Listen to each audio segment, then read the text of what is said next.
You're listening to the Hustled Up Podcast.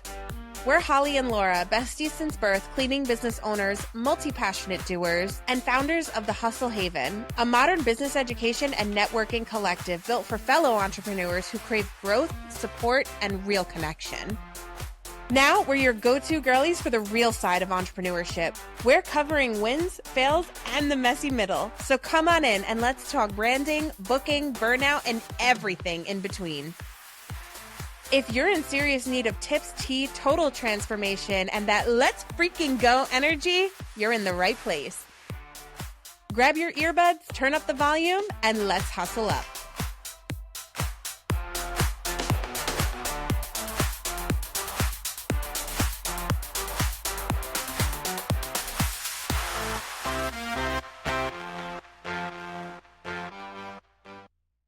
Hello, friends, family, followers, listeners, fellow hustlers. Welcome back to another episode of the Hustled Up Podcast. My name is Holly. And my name is Laura. And firstly, Laura, thank you for covering last week. Of course. It was one hell of a week for me. I spent Monday in the field, and then on Tuesday, I started to get sick. And then by Wednesday, I was pretty much incapacitated in bed for the remainder of the week, was out of it, still am a little out of it. So I apologize if you hear a sniffle or a cough here and there. We will try to edit them out as much as we can. But so we're back though, and we have a really good topic for you guys. But before I jump into the topic, there is something I quickly wanted to address. And that is that we received so Spotify does this cool thing, and we use Spotify for creators to distribute our podcast. And they do this thing, it's like Spotify Wrapped. And if you use Spotify, you know what that means. It basically gives you like a summary of how of the stuff you like listen to and things like that. But in the on the creator side, Spotify Wrapped will give you stats like how much you've grown and all of these other cool things. And we were so happy to hear that our podcast grew so much. I mean, we have over 100%. We have gained over 100% of new audience members, with 680 something of those percent of those being new audience members or something along those lines. And we our show's growth outpaced, I think, over 80% of other shows. It was like 86% or something crazy like that. Really, really high, along with some other things. Like we were up 67% listening time. And there was just a lot of really cool things that we learned through that. And the big thing being that we grew a ton, and we couldn't have done that without you guys and without you for listening and supporting us. And for the 16 people who we are a top 1 show for, you are amazing. You rock. And for the 55 people who we are a top 5 show for, you also rock. But oh my gosh, thank you so much for listening. We just know that it's going to get even better in 2026 because, as you guys know, we're big on delegation this year. That was the big thing this year. Mm-hmm. So we're going to have a little more time to dedicate to this podcast. But with that much growth and not giving it the all that we could have given it, it's like, oh my gosh, I can't even imagine what next year will bring. And so thank you so much. And we are so grateful for you. If you do listen to this show, we haven't really been asking and begging for reviews the way we normally do, but please do pause this and give us 5 stars wherever you're listening and leave us a nice review if you're on Apple, because that really does mean the world. Drop a comment if you're on Spotify or YouTube. Every interaction really takes our podcast to the next level, and it helps us get into the ears of more listeners and more people who are either trying to launch a small business or they are just in that day-to-day and they need a hype girl, because that's what we're here for. And just some free education and tactical strategies. Yeah, it also helps keep us motivated. Like when we went over those statistics, we were like, okay, we got to go record right now. We got to map out the next year of episodes. Yeah. Like it really helps us stay motivated to keep showing up week after and week after, because it's hard. We're so busy and it's hard. It would have been easy to skip today. But you're not feeling great. Laura's going out into the field today. Yeah, that's why I'm all chores and moored up for those of you guys who are watching. Why I look like a potato. Yeah. But it would have been a lot easier to honestly say, what's one more week? But no, we want to show up for you guys because you're showing up for us. So thank you so much. We're so happy to be back with another episode. And we're actually going to take a little break for the next couple weeks. So we'll be back. I don't even know what date yet, but it'll be either right before or right after the new year. We have to look at the calendar. But we're not going to be here next week, and we're not going to be here the week after. I think that is a definite. So yeah, it'll be the week after that. we'll be back. So we wanted to end the Christmas season with a Christmas themed episode. And so ChatGPT gave us a wonderful idea, and it was how to survive Christmas week and just the season in general as a service-based business, because it is hard, whether you are in the first stages of your business, whether you are where we are with 12 technicians and 190-ish clients. It is hard, or whether you are a $4 million business, it is hard no matter what, because the holidays are just chaotic. And so there are a lot of strategies that we had to learn from the scheduling side and from the communication side, just to make sure that things flow smooth. And we wanted to pass that along to you guys. So we're going to do like a Surviving Christmas Week 101 for service-based business owners.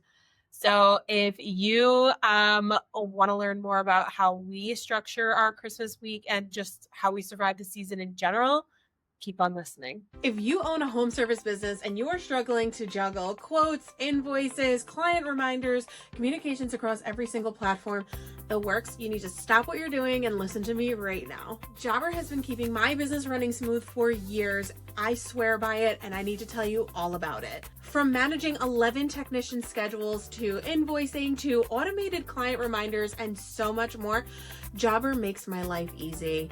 This CRM has allowed me to truly work on building my business while keeping everything organized instead of chasing down paperwork. And here's the best part. As an official Jobber brand partner, I know I am still freaking out over this myself. I have a code that is going to not only get you a 14-day free trial, but 20% off for 6 months. Just head on to go.getjobber.com/Holly. Again, that's go.getjobber.com/Holly to claim your savings. There are multiple plans to choose from that support a multitude of business sizes and budgets. So what are you waiting for? Get your business organized and get ready to scale with ease with Jobber. Again, that's go.getjobber.com/Holly. Do it today. You will not regret it. I promise. So Christmas week.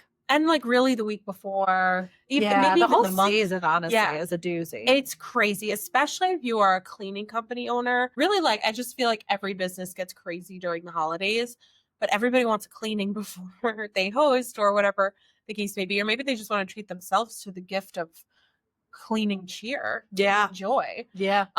So it gets chaotic. So we're going to talk about a few things that we do like right off the bat, and a few strategies that we do that we use to handle Christmas week, especially in like moving clients for our company closures and things like that. So the first thing that I feel we need to say is that when we are gearing up for Christmas week, and we do this for Thanksgiving week as well, is that we don't book initial cleanings for the week of Christmas and for a few days of the week before.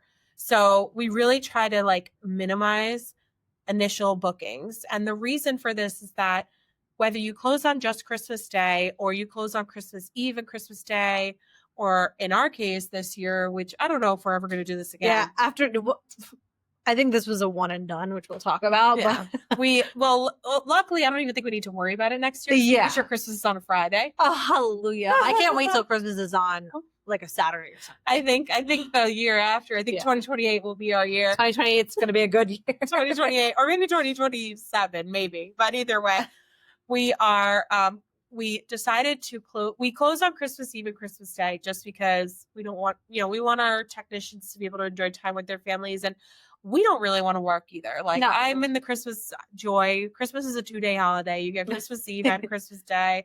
That's just how it is.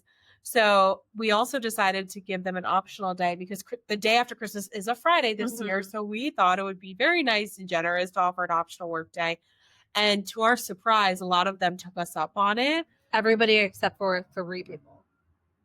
3 people agreed to work. That's right. Yeah, out of 12 technicians. 12 technicians and 3 people said that they, which I can't even be mad at them. I'm like, I get it. We gave it to you. But I'm more surprised. Had I thought that many people would take it, I don't think I would have offered it. But in my mind, I was like, oh, maybe a few of them. More people opted to work Black Friday, which I thought was interesting. Yeah, I also thought that was interesting. And another reason we did it to be nice, but also we did it because we've dealt with day after Christmas call outs in the past. Like almost every year, somebody calls out the day after Christmas. So we were like, let's get ahead of it. And we give them an optional day, then nobody will call out. And then everybody wanted off.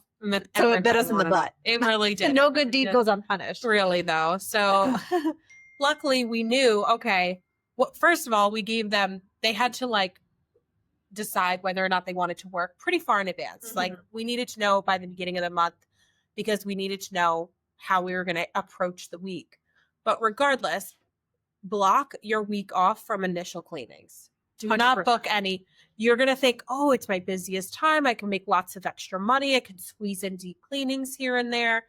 I just really don't recommend it. I really, really don't, because you need wiggle room on your schedule to move all of the clients that fall on the day or days that you are closed. Yeah. And you want to make sure that you're being good to your current clients, because we've talked about this all the time, but people are so focused on new. But if I'm a recurring client and my cleaning falls on Christmas Eve and I'm hosting, but you tell me that I can't get in before Christmas because you booked an initial cleaning in that spot, as a loyal recurring client, I'm going to be pissed. So you need to make sure that you are taking care of your current clients first and foremost over new clients. Yeah, they are your money makers. Yeah. So you need to make sure that you prioritize them over the new business. Yeah. So It's tempting though, man. It's I'm tempting, like, yeah. as a salesperson, it's always so tempting. Like I hate turning away new business. And now Sophia, she was killing it with the sales with the Black Friday deal. She's been killing it. And I feel so bad for her because she wants to book these clients and she literally can't. Like we have approved quotes that have just been sitting in approved because we don't have room. So it's tempting. It's going to be really tempting to want to book them. But trust me, do yourself a favor and don't do it unless you're overstaffed. If you're overstaffed, then a lot of this doesn't apply to you. But chances are on the holidays, You have people to are be sick. very overstaffed. though. Very, yes. Because you have to be prepared for the worst. yes, which right? we know of firsthand. Yes. Like for Thanksgiving week this year, we were pretty overstaffed. So we started to fill. We threw in some deep cleans. We loaded everybody's schedules up. And first of all, that was a mistake even on its own, because what if someone gets sick? Yeah. What if someone catches the flu? Don't forget, we're in cold and flu season right now. So we didn't even account for that. No, That we didn't was even think more- about that. And then on top of that, we had a employee she didn't put in notice. No, she put no notice. She quit with no notice. A week, right? A week and a half before Thanksgiving. Yeah. Week? Something like just called and was like, "Yeah, I'm done. I'm not gonna work anymore." I was like, "Is this girl joking me right now?" Yeah. But at the end of the day, that's their prerogative. They don't owe you anything, and if they want to quit without notice, and it does not matter, because she quit without notice, and in the same exact vein, she said, "You're the best bosses I ever worked for. I thank you so much, but I'm not coming back." It's like they will bite you in the ass. They do not care. If it works out better for them to quit, they will quit. Yeah. So don't think that just because you treat everybody right in your company and you take care of your employees that they won't do that, because again, this was not a jaded employee. This was not an employee that we had any bad blood with or any interactions. It was just circumstances that were out of her hands made it easier for her to quit with no notice. And she did it. And it is what it is. They're at-will employees. We tell them, please give 2 weeks notice. If you give us a 2 weeks notice, we'll give you glowing recommendations wherever you go next. But you can't always anticipate things like this. And what was even worse than that, if this wasn't bad enough, Holly and I had the brilliant idea that we were going to put ourselves on the schedule to work a full schedule the 3 days before Thanksgiving as well, because we wanted a little extra money. We didn't want to turn those clients away. So we were like, let's give ourselves a full schedule as well. So it's not even like when this employee quit, we could throw ourselves into the field because we were already in the field. Yeah, so we had to make crazy adjustments. We had to figure things out. One of our girls, like she, like the same day, it was really funny. The same day that she quit with no notice was the exact same day we were onboarding a new employee. And I was like, "Ooh, okay, great timing." But this poor new employee who I love so much, she just got thrown to the wolves as soon as she was out of training, because we were like, she needs to cover some of these jobs. Like we don't have anybody else. So we ended up, like throwing her to the wolves on Thanksgiving week, and we got lucky in that regard. Yeah, but we she was had good. She could to- handle it. She was Yeah. moving quickly. Like that could have gone so bad. so much worse than it did. And then on top of that, we had numerous call outs the week before Thanksgiving and on Thanksgiving. So we had to cover even more jobs. Like it was insane, like how many jobs we had to cover. One person injured his back, another person got just some kind of 24-hour bug, and we had to just make all these crazy last minute adjustments. We were working all hours of the day and night, which means the office stuff got totally neglected. We didn't have a level 10 meeting that week, which is so important. You should never, ever, ever, ever skip those. So there were just a lot of things and a lot of mistakes that we made during Thanksgiving week that I can't believe we were like so ignorant to make because we know better. Yeah. You know what? You get the dollar signs in your eyes and then you don't want to say no. Like turning away business sucks. I know. Like we're so focused on like more revenue, don't turn jobs away. And we did not make that mistake with Christmas, which No. we will just talk about. But we were like, we learned our lesson. And we're not going to do the same thing with Christmas week. Yeah. So we, thank goodness, are in a little bit of a better position. Yeah. But let's move on to instead, because you kind of handled, since I was so sick last week, Laura handled the majority of the Christmas week schedule. So why don't you tell everybody how you prioritized moving clients around the schedule and getting it set? Yeah, absolutely. And it is a process. And we had this so backwards for so many years because when we would have to move, which this was the hardest to do because we have the most clients now. We have more clients than we've ever had in the past. But in past years, I remember Holly and I would always say like, oh, let's just tell the weeklies we're going to skip because they're going to be in next week anyways. But we got to get those monthlies in because if the monthlies skip, we can't wait a whole month to go back there. So we were prioritizing completely opposite of how I want you guys to prioritize moving forward. Because you're going to have to do this in sessions, right? You can't text every single one of your clients at one time who fall on Christmas Eve and Christmas because you need to do it in sessions because a lot of people might skip. So you need to do it in sessions. So how I did it and something I did really differently this time around was my phrasing. When I texted people, I said, I have this other day for you. I can move you or you can skip. Like normally we don't like to give that out because we want more revenue. We don't want people to skip their cleanings, but I knew that we were so tight that I gave each and every person the option to skip. So if you're in a bind, you can word it like that. If you don't want to lose business or revenue, don't word it like that. But my process was that I started with all of the weekly clients because those are the ones that are most important. Our weekly clients are our VIPs. So if anybody is hosting Christmas and they're a weekly client, I want to give them the best shot of getting in before the holiday season. So I look for any openings. I open up the schedule. I move all the weeklies first. A lot of them did opt to skip. So that was great. Then I can move on to my bi-weekly clients because those are second in line for the VIP spot. They're in every other week. They're great clients. They give us lots of business. So then I start to move them. And again, I'm not giving people a ton of options. I'm not reaching out to them and saying we could do Tuesday at 9 or Wednesday at 3 or you're not doing that because you just don't have that. You have to give them a date. And then if they can't do that, then they can skip. Next, you move on to the monthlies or your every 4-week clients. And for those clients, a lot of them, we were so full, I could not get them in Christmas week. So I had to offer, which Holly had mentioned, don't book initial cleanings Christmas week and even later the week prior, because some of these monthly clients, I did have to move a week prior. So they're still getting a cleaning before Christmas, but they're not as close to Christmas or Christmas Eve. So that's how you want to do it. Your natural instinct is going to be to do it the opposite way. We didn't even really realize we were doing it wrong until somebody in our coaching program, I believe, said, whoa, why are you doing this? You're doing it completely backwards. And then it was like, duh, why in the world are we prioritizing our monthlies or our weeklies? It's like so stupid when you're looking at it outside. Yes, I agree. I don't know why we did it that way. I think we just assumed like, well, they get their house cleaned every week. They're not going to care. They're not going to care, but there is a reason they booked weekly service. They want the house cleaned every week. So they're not going to be happy if you just say, hey, you're SOL. I don't have a spot for you. And at the end of the day, your weeklies give you the most money. Yeah. They give you the most money in your business. I know a lot of you may be thinking, well, they pay less every visit. Look at your monthly numbers, babe. Like they are Mhm. giving you way more money every month and they're keeping your schedule the fullest. They are your number one priority. So whenever you are dealing with any kind of schedule changes, whether that's due to a staffing shortage or a call out or anything, this doesn't even just apply to Christmas week. It's really any week. Your weekly clients get first priority. They should be the last person you're causing any kind of friction with. Yeah, 100%, 100%.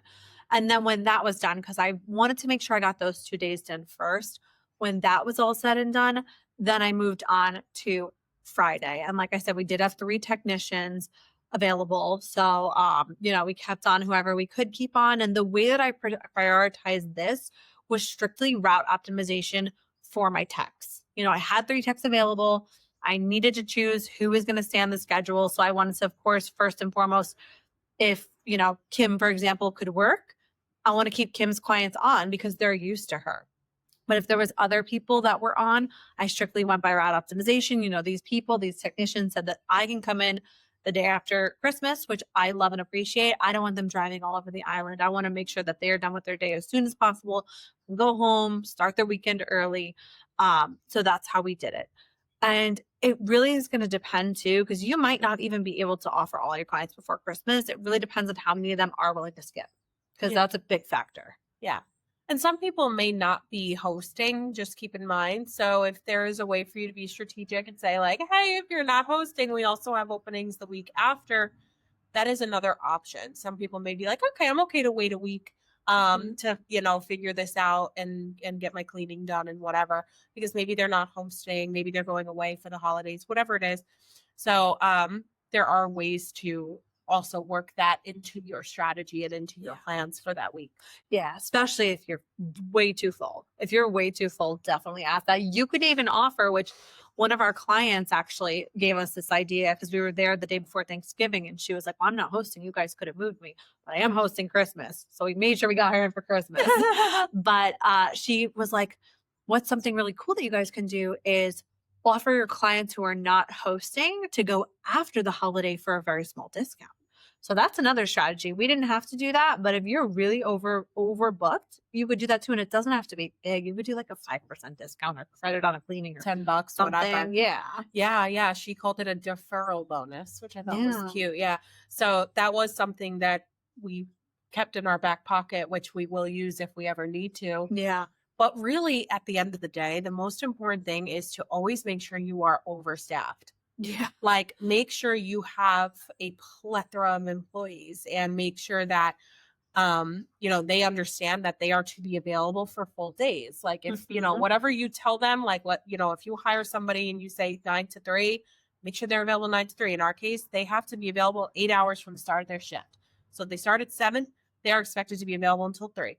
If they start at 8, until 4. And if they start at 9, they are expected to be available until 5, because then that gives you room to kind of squeeze people in, to make last minute adjustments if you need to, like whatever the case may be. So make sure that they know that they are supposed to be available, and make sure you have so many of them that if someone calls out or if there's some kind of stupid crap that happens, I hate to say it, like some stupid shit that happens, someone gets sick or breaks a finger or whatever the hell it may be, make sure you have like so many people that can take on these little extra jobs here and there, and don't pack them out on a normal basis unless they really like want, they're really hungry and they're proving to you that they want those hours and they're like a player and they're really just top tier and you want to prioritize them with hours. Of course, keep their schedules full, but everybody else, keep them a little bit lower so that you can, fill them if you need to. Yeah, exactly. And it's so important to do this also, not only because you don't want to leave yourself like shit up the creek without a paddle. What is the saying? Something like that. But you also don't want to burn out your staff. You have to be really careful because, again, we don't want to turn away business. It's really easy to load up your staff, but it's also their holiday season. The same way that you want to enjoy your holiday season, they also want to enjoy their holiday season. So we do always warn them. We're like, listen, Thanksgiving week, Christmas week, eat your freaking Wheaties, wash your hands, take your vitamins because you're going to be working a lot. But outside of that, you don't want to overwork them because then they are going to get sick. They might get injured. They might not be good for Christmas week when you really need them. So make sure you're checking with them too and not overdoing it. Again, unless, like Holly said, they told you, nope, load me up as much as possible, then you have the green light. But other than that, you want to be checking in with them and making sure that they are okay and that they're feeling good. Yeah, definitely. And the reason why we do also, tell them all, like, eat your Wheaties. It's gonna be a big week because we expect them to be available the week before Thanksgiving and Christmas, or not even the week before, the week of, whatever day that holiday falls on. We expect them to be available that entire week. And we are so lenient with our requesting off. We let them request off all the time. We have unlimited time off as long as you request it in advance. So the one thing that we do ask is that we get no requests off the week of Thanksgiving and the week of Christmas. They're blackout dates. They are not allowed to request off. And if they do request off, it's not like we're going to fire them or write them up or something like that, but it will count as an absence. If you request off the week of Thanksgiving or Christmas during a blackout date, it's an absence. And they know that. And we did have a few people that needed off Thanksgiving week. And we said, okay, no problem. We will clear your schedule, but this will count as an absence. And it is what it is. Don't think of it as you being mean or harsh. This is what you hired them for. You hire them for these really busy seasons when you need them. And a lot of other jobs are also the same way. Like, I was so mad this weekend because we had our company holiday party, which was, oh my God, it was so fun. It was so amazing. But Justin, my boyfriend, couldn't come because he got hired as a seasonal employee for the Apple store.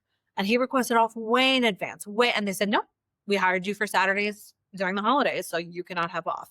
So don't feel like you're being too harsh or mean or anything like this.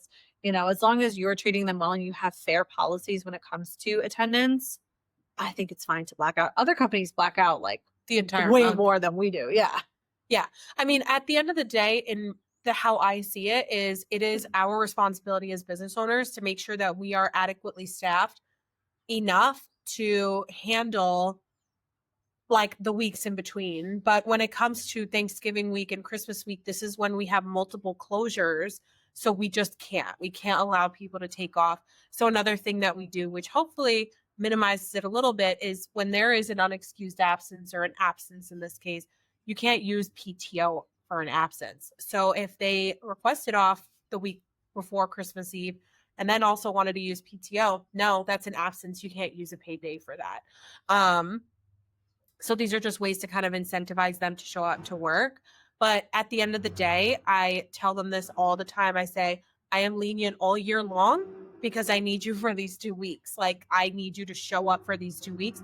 I just messaged them this on Friday last week. I was like, we're coming into the most important, busiest time of the year. And now it's too late for any requests off anyway, because we require 10 days in advance. So they wouldn't be able to request any days off this week, and they know that. And they know that they're expected to show up because this week is also pretty crazy. But it's important, like, and I tell them this during onboarding, one hand washes the other. You know what I mean? I say this all the time to them when we're onboarding them. I say it in every lecture I give them. And they just know, that we really, we need them for this and we count on them for this. And, and they are pretty receptive to that, Yeah. which is good. No, they are. And I also want to encourage you, and this is going a little off topic, but I want to encourage you to document everything during this time, because there's inevitably, most industries, I'm not going to say every industry, but our industry for sure, and most industries have a January slowdown. It's the new year. People are looking at their finances. They're cutting things. And if you are a luxury service, which this is, you're going to be the first thing to get cut. People just spend so much money during Christmas. So you need to document everything, because our employees during these busy times who are not available for the full 8-hour shift, that are requesting off a ton, that are calling out, they're going to be the ones that don't get prioritized for hours during the inevitable slowdown. And we are documenting everything so that we can make sure that the people who are here and are showing up are the ones that are getting taken care of. Absolutely. So at the end of the day, I hope that this episode was a little helpful. I know it's like a little late, I feel, but I'm hoping that if you haven't figured this out yet, that it's not too late to figure out your week and really use these strategies to have a nice, smooth Christmas week. But if not, hopefully you took notes, or you could just save this for next year when it comes time for honestly any of the holiday weeks, whether it's 4th of July week or any of those weeks. Granted, we don't have nearly as many struggles with those weeks. I feel that Thanksgiving and Christmas week are definitely the toughest. And then New Year's is the week right after. You get hit bam, bam, bam. Yeah. And this year too, all of the holidays were on a Thursday. So your same clients are getting moved and bumped. Yeah, they're like, what the helly? So hopefully these strategies were helpful. They are not only going to help you have like a smooth, just operational week, but they're also going to help you as the owner avoid burnout. It's going to help your technicians avoid burnout and really make the most of the holiday season. Because we want to enjoy it. And every year I feel like we're just stressed. And luckily this year it's a little bit different. We have a pretty solid foundation on the week, and it's not as crazy, which is good. Because we took what we learned from Thanksgiving week and what we learned, from previous years, and we ran with this really good strategy. But at the end of the day, the really important thing is just be proactive, like anticipate the worst happening. You never know. Someone can up and quit on you, like what happened to us.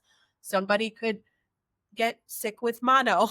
Yeah. Somebody could get, injure, like break a toe, and then they're out for 6 weeks. Like you just really never know what could happen. So you need to always anticipate the worst. So hopefully these strategies helped. Just remember, don't load up your weeks with initial cleanings, the weeks of, Christmas, Thanksgiving, etc. And prioritize your weeklies over your monthlies, work in that order. And just make sure you overhire, like anticipate a crazy chaotic season where you'll need lots of extra people, and you'll be good to go. You'll be smooth sailing. Yeah. But with that being said, I hope you take all of this advice. And the most important advice I can give you is enjoy the holiday season. Because I'm telling you, when I was working on that schedule last week, I was like, I can't wait for Christmas to be over. Like I was so stressed because I was like, I just, it's not even worth dealing with all these headaches. So if you're proactive and you take care of all these things, you will be able to enjoy the season a little better. So just don't forget to have fun. Make sure that you are not burning yourself out, and that you remember to schedule fun things for yourself too, so that it's not all just work, and you can have time, have that balance. Yes, we wish you guys a very merry, a happy holiday, whatever it is that you celebrate, and a very joyous season. We will be back in a couple of weeks, but don't worry, follow us on socials. I think what we'll do is we'll post some old clips from old episodes that you can enjoy from 2025, and we'll just spend the next couple of weeks really celebrating all of the growth that we've had and all of the amazing guests that we've had on. If you were a guest in 2025, thank you so much for coming on our show. If you want to be a guest in 2026, make sure you fill out our guest form, which is linked everywhere. But that's pretty much it, guys. Thank you so much for listening, and we will see you next year.